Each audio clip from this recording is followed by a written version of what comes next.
Russia is betting its entire invasion strategy on a relic of the past: armored trains. Steel beasts that look like they belong in a World War II museum are now shuttling troops, tanks, and ammunition across Ukraine's front lines. Putin is counting on them to keep his war machine alive. But Ukraine just turned one of those behemoths into a smoldering wreck, crippling Russia's logistics and sending a clear message: your so-called unstoppable juggernauts, we can stop them. October 12, 2025, 2:44 a.m., somewhere in occupied Crimea. A massive armored train is moving through the darkness. It's carrying critical supplies and weapons for Russian forces. The train weighs over 300 tons. It's protected by thick steel armor and electronic defenses. Nothing has ever stopped it before. But 15 kilometers away, a Ukrainian special operations team is watching. They have one shot, one chance to destroy what Russia thought was unstoppable. The countdown begins. Will they pull it off? Let me tell you about one of the boldest operations of this war. An operation that took months of planning, incredible precision, and nerves of steel. This is the story of how Ukraine destroyed Russia's armored beast. Russia's armored trains aren't just regular trains with some protection. These are mobile fortresses. They've been used since World War I, but Russia brought them back for this war, and they're terrifying. The train in this story was carrying S-400 missiles. These are Russia's most advanced air defense systems. Each missile is worth millions of dollars. The entire cargo, over $200 million in weapons and equipment. But money isn't the only thing at stake here. These missiles protect Russian forces across the region. They shoot down Ukrainian jets and drones. They create no-fly zones that make it impossible for Ukraine to operate freely. Destroying this train means destroying Russia's protective shield in Crimea. The train itself is a marvel of engineering in a dark way. It has 12 cars. Each one is armored with steel plates that are 20 centimeters thick. That's 8 inches of solid steel. Small arms fire, useless. Even anti-tank weapons struggle against this kind of protection. The locomotive is equipped with electronic warfare systems.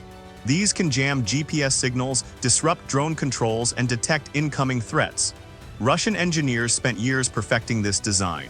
And here's what makes it even harder to attack. The train never stops in the same place twice. It follows unpredictable routes. It travels mostly at night. Russian security teams sweep the tracks before each journey.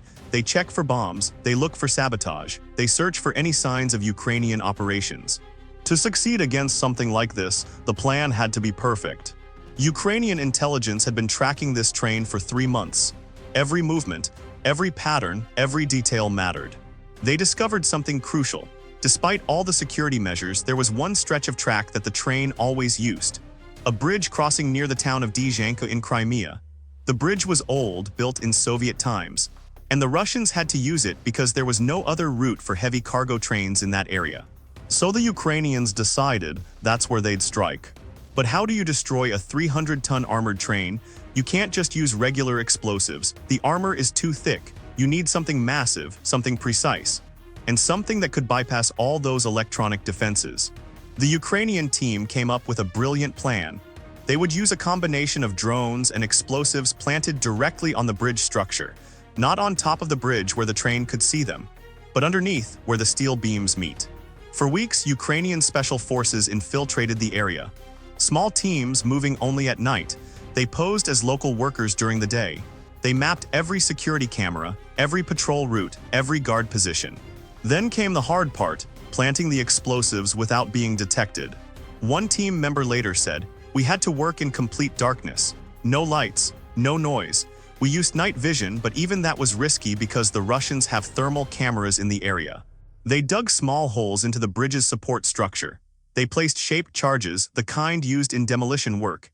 Each charge was precisely positioned to cut through steel beams. The explosives were wired together with detonation cord. One trigger would set off the entire chain. But here's the genius part. They didn't set it to explode automatically. Instead, they connected it to a remote detonator. This way, they could time the explosion for the exact moment the train was on the bridge. And they added one more element: drones, not attack drones. These were modified commercial drones carrying smaller explosives. Their job wasn't to destroy the train directly.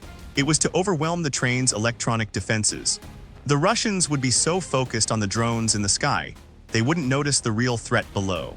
The team withdrew and waited. Days passed, then weeks. They needed the perfect target, a train carrying something valuable enough to justify the risk of exposing their operation. Finally, intelligence confirmed it.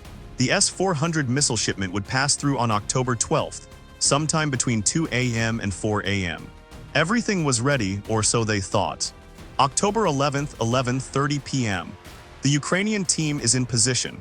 They're hidden in abandoned buildings near the bridge. They have visual on the target area. Communications are secure. The detonator is tested and working. Then the first problem hits. Russian military police suddenly increase their presence in the area. Patrol vehicles that usually pass by every 2 hours are now coming through every 30 minutes. Someone must have tipped them off that something might happen. Maybe it was just increased security for the valuable cargo. Either way, it's bad news. The team leader faces a choice: abort the mission or push forward. Aborting means months of work wasted. The Russians will find the explosives during their next bridge inspection. The opportunity will be gone forever. But pushing forward with this much security, that means a high chance of being detected. And if they're caught, it's not just mission failure, it's capture or death. They decide to continue, but they adjust the plan. 2:15 a.m. The drones are launched early, not to attack yet but to scout. They need to know exactly where every Russian patrol is positioned. What they see isn't good. The Russians have positioned 2 armored vehicles at the approaches to the bridge. They have spotters on nearby hills. They even have a patrol boat in the river below the bridge. The surveillance is much tighter than expected.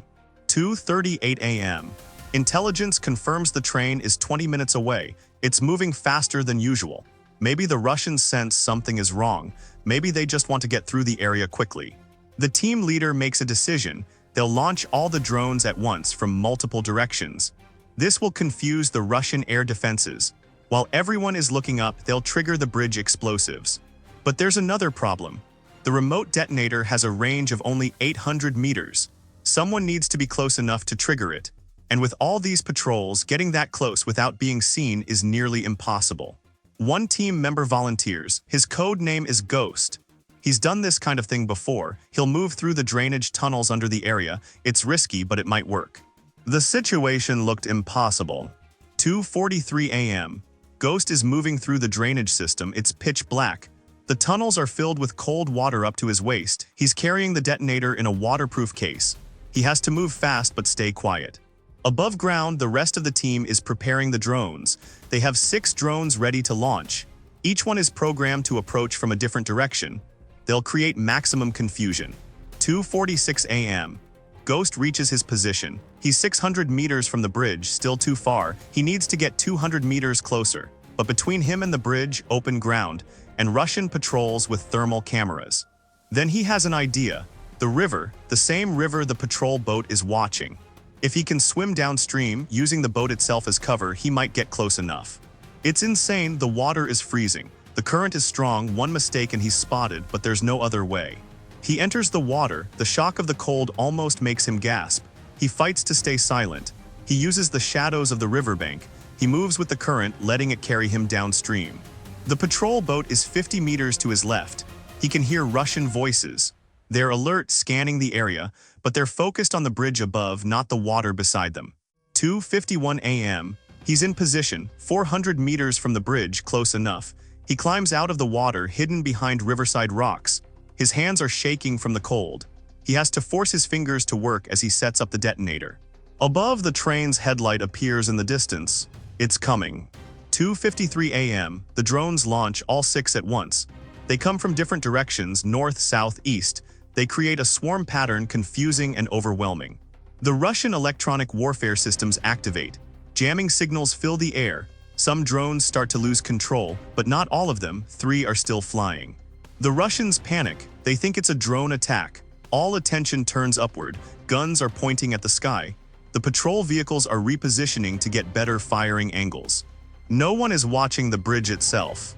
2:54 a.m. The train is 500 meters away, moving at 45 kilometers per hour. It takes about 40 seconds to cover that distance. Ghost holds the detonator. His finger is on the trigger. He's calculating in his head. The train needs to be right in the center of the bridge. If it's too early, only the front cars get destroyed. Too late, and most of the train makes it across. Now, he presses the trigger. For a split second, nothing happens, then the world explodes. The shaped charges detonate in sequence. Boom, boom, boom, each one cuts through a steel support beam. The bridge doesn't collapse immediately, instead it twists. The structure warps under the train's weight. The train, moving at high speed, can't stop.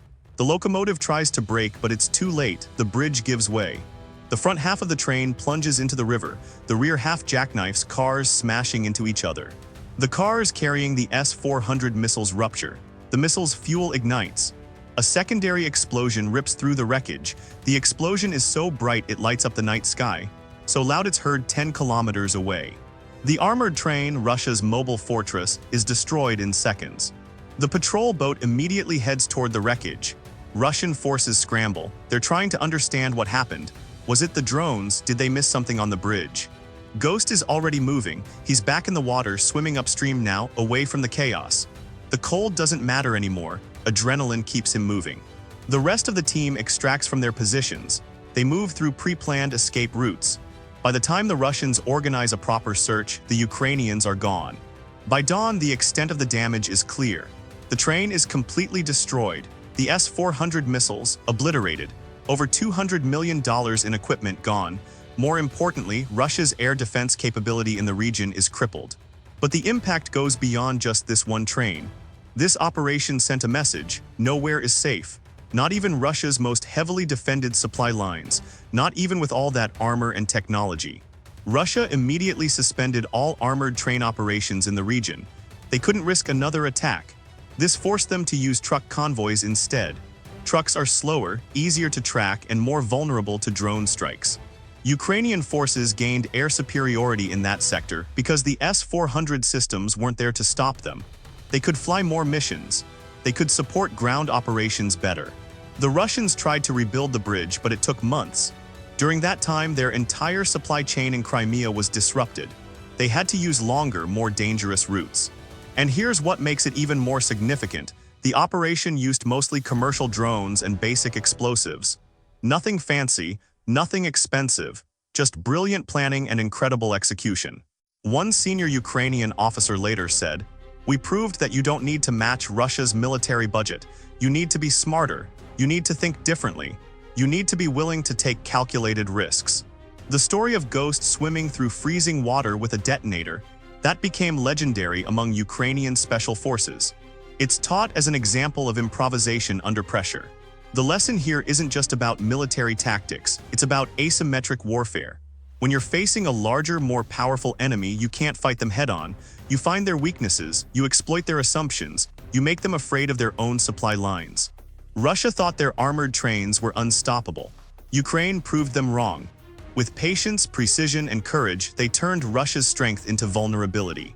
What would you have done differently in this situation? Would you have risked the mission with all those extra patrols? Or would you have aborted and waited for another chance? Share your thoughts in the comments below. If you found this story as incredible as I did, hit that like button. Subscribe for more real stories of courage, strategy, and operations that changed the course of this war. Turn on notifications so you don't miss the next one. Because the truth is always more fascinating than fiction.